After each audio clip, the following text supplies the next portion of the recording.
Ever feel like you're starting from zero every time you launch? You're not alone. One of the secrets to an easier, more profitable launch, a high intent waitlist, not just collecting freebie seekers. Today, I'm breaking down how to create a waitlist that actually converts, keeps your audience engaged between launches, and makes sales just a little bit easier. Being an online business owner is full of ups and downs. Some days you can't imagine going back to your 9 to 5, and other days you want to burn your whole business to the ground. We get it. Welcome to Chaos to Conversions, a podcast of practical, no BS strategies to grow your online business. Each week, we're chatting about launching, copywriting, mindset, and more, so you can make sense of the chaos and do more of what works. Join the conversation and let's grow together. Hi, hello, and welcome back to Chaos to Conversions. If you have worked with me personally, you know that I am a huge fan of waitlists when it comes to launching. And sometimes I have had to convince my clients that they are worth it. People tend to dismiss waitlists, think that they don't convert well. But honestly, if they are done right, they are such a great tool to not only increase the conversion of your launches, but also build momentum and keep the momentum going in between launches. So in today's episode, I'm actually going to first start with why a waitlist is so important. And then we're going to talk about a little bit like how you can actually build a waitlist and some things that I suggest, common mistakes that I've seen, and all that kind of good stuff. So waitlists are such a great way to talk about your offer leading up to a launch. And you can do that on social media, in your emails, via podcast episode. This is all part of a great pre-launch strategy because you might have thought to yourself previously, if you're not implementing a waitlist, like when I talk about my offer, or let's say you have a course that is running linearly or you have something that opens and closes. I mean, if you have something like a course or a membership that is open at all times, then you probably won't implement the waitlist strategy. However, I do want to also encourage you to think about when you open and close your course or your membership to the public, there is something that can be said for that and creating this demand when something is opened and closed. That's not to say that you can't be running a funnel on the back end to get people into your course or your membership. But if you're doing concentrated promotional pushes, having a waitlist in the interim is a really great strategy. So a waitlist can answer the question, if you've ever thought to yourself, where can I direct these people when I'm talking about my offer? Or let's just say you just finished a launch and maybe your offer is actually a group program and you're working through this iteration with your new cohort. And of course, it's a great launch strategy to keep talking about your offer in between your launches. Where can you direct those people? Where can you funnel those people to make sure that you're capturing emails, new people into your audience, and keeping that sort of interest for your offer in between launches? Enter a waitlist. This has a lot of benefits because if you are constantly building your waitlist in between launches, you're hopefully never launching to crickets because you're building demand in the interim when you're between when you're opening and closing doors. You already have people who you know are hopefully interested in your offer, which will keep your audience warm and engaged so sales come a little bit easier. So I'm going to talk about 3 different clients and my own personal launch back from 2023 when I launched Create a Workshop That Converts, my 6-week group coaching program. So let's start with me first. Now, I do have in the scheme of online business a fairly small audience. I actually don't know how many people, I don't have my numbers up. I don't know how many people exactly were on my email list at that time, but I do know that I did have 40 people on the wait list, and of the people who are on the wait list, 16 people purchased. So if you're mathing right now, that is kind of an insane conversion. It is a 40% conversion. And I'll talk a little bit more about some strategies that you can employ to make sure that your wait list is hopping. And for me, like sometimes it's easier to have a higher conversion if you have a smaller audience. But let's talk about a couple other examples. So these next three examples are all from course launches. Okay. So one example, client had about 1,300 people on the wait list, to be specific, 1,334 of the purchases. So that's not the total purchases, but of the purchases that were made, 181 of those people purchased were also on the wait list. So that's a 13.5 point conversion.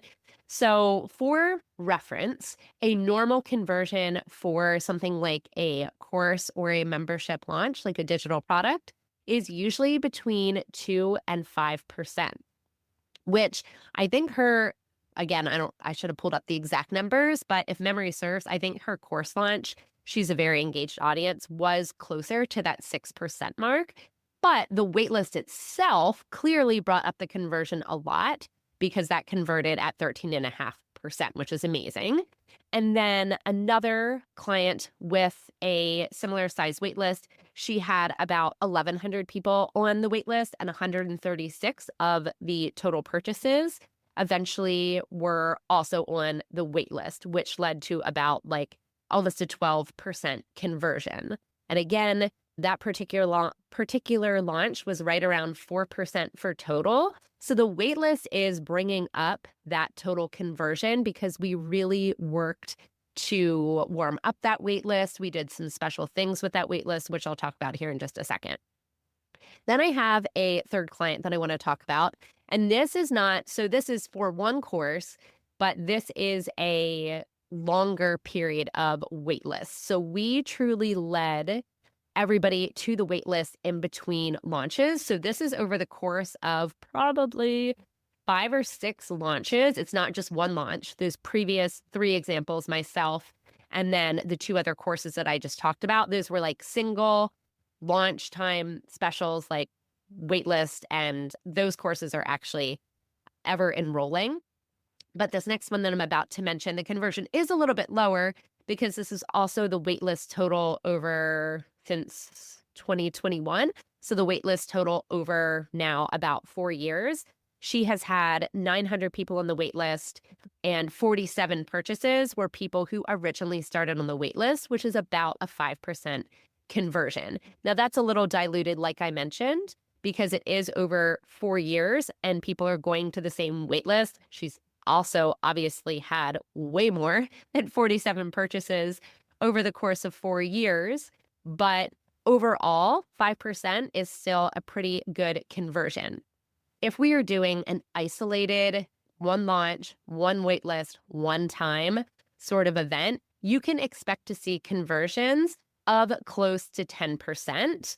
With my audience, like I mentioned, we're going to talk about some strategies I used in a second. It was much higher, but my audience is also much smaller. And then the others that we saw were also both north of 10%. So let's talk about how to build a waitlist, like the actual how-tos and some mistakes I see when people go to build a waitlist to hopefully eventually increase the demand for their course or their membership. Here are some important things to remember when you are trying to build a high converting or a high intent waitlist. A waitlist is not just about collecting people's names. It is about identifying potential buyers before you even begin selling. So what you don't want to do, and what I have seen a lot of people make this mistake, is get on my waitlist and you'll also get this freebie, and I hope you're still interested in my offer later.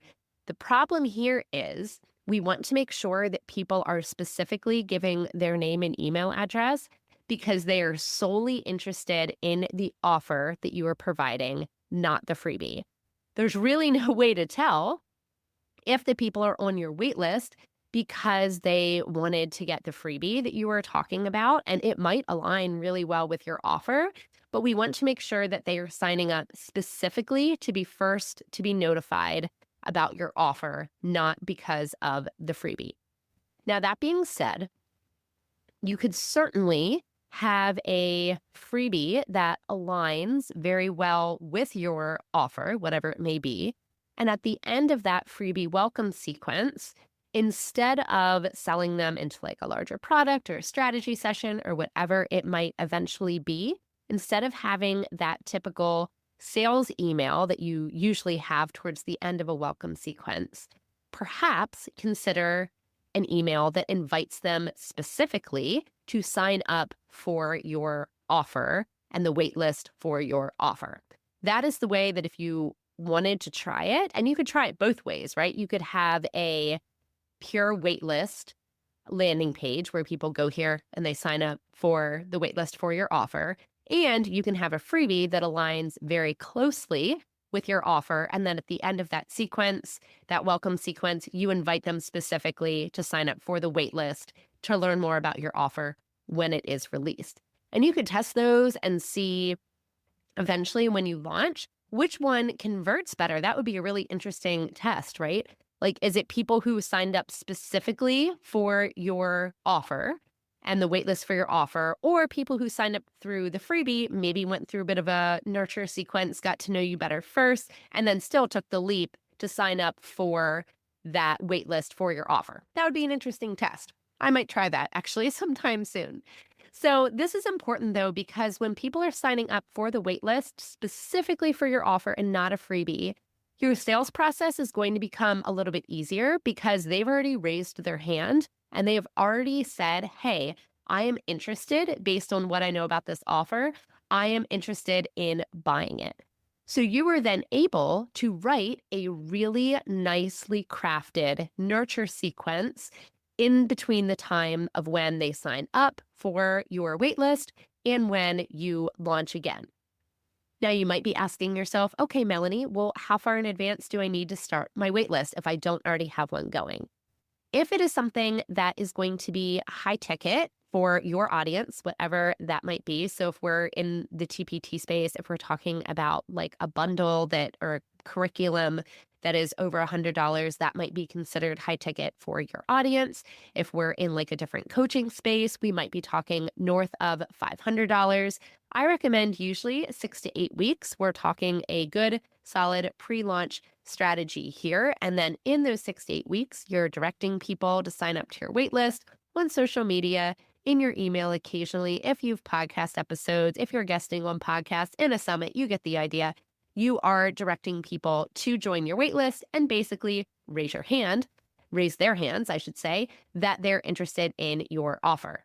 Now, if it is something lower ticket for your audience, whatever that means, you might not need as long of a runway. Something like 2 to 3 weeks might be sufficient.